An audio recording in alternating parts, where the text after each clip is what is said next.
knew shit hit the fan when I realized that I had 40 tabs open, I had 5 side projects, and basically zero clue on how to continue with my research, with my work. What is that next step that I was supposed to do? And in this video, I want to talk exactly about that. About that feeling of what am I even doing with all of these things when you're in the midst of your PhD project, of your research, and you are like sort of faking it, like I'm doing this, but I'm not quite sure what am I doing and how it will all end up and what I will write about in my thesis or in my paper, but let's pretend that everything is just fine and I will just read these 5 papers that came out in my field so I can feel that I'm doing something useful. So this is the topic I want to discuss today, and I feel that no one actually talks about that feeling, like that feeling of every time you have a hypothesis, you test it and it fails, and then sometimes you test it and it works, but that question that you just answered opens a space of 7 other questions that you have to pursue, that you have to find out. Like the more you dig in, the more there is to dig. And I mean, don't get me wrong, this is exactly how research works, this is exactly how science works, but at some point it becomes so exhausting because, let's face it, we are limited by deadlines, we are limited by funding, we are limited by all of those constraints that are sort of killing our creativity because we do not have this creative space or mental space to really access that creativity and make sure that something that we are doing is something that makes sense, and to actually, put it all together, make sense of it, make sure that our project has a clear beginning, middle, and end, and so on.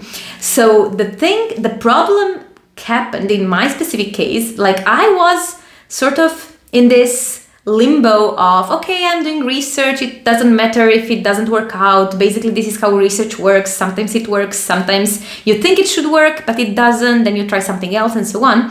But at some point when I had to write my papers, when I had to write my thesis, I realized that I was so stuck. Like literally I would schedule my writing session and I would just write 2 paragraphs, or I would just write a few sentences, and I wasn't even happy about those sentences and what were they saying and how it was all coming up together.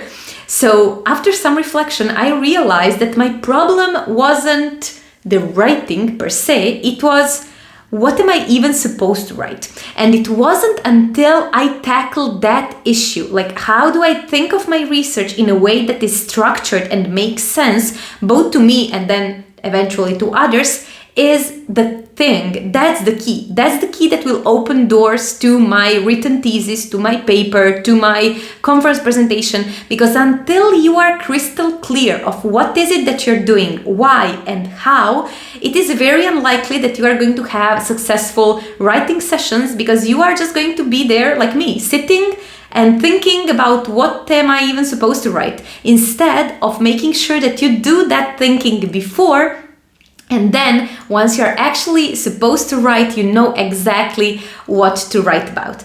And I felt that I needed to do this video because people are submitting their thesis, people are writing their thesis, and actually there are so many people writing to me saying, okay, I don't know where to even start from. And I always trying to explain them that it is not, writing is not their problem. The problem is how you structured your research and how it doesn't make sense in your head, so it makes sense that you don't know what to write and how. So if this is something that happens to you, if you are now in that final stage of your research, of your PhD, and you have to write that thesis, you have to get those papers out, but you don't know where to even start from because everything feels like a huge bunch of mess, I want to invite you to join and schedule a completely free intro coaching session with me. I will leave a link down below in the description where we can talk about exactly about that, discuss those specific topics, your challenges, your research, and how we can find a way so that your research starts making sense in a way that is coherent and also understandable for you, easy for you to transmit, to write, and to make sure that others then can understand it as well. So thank you so much for watching this video. I hope that you found it useful. I hope that you found it relatable. And I want to stress again, you are not alone. If you're feeling that everything is falling apart because you don't know where would you even start from with your thesis, I got your back. So thank you so much for watching this video again, and see you next time in another video. Bye bye.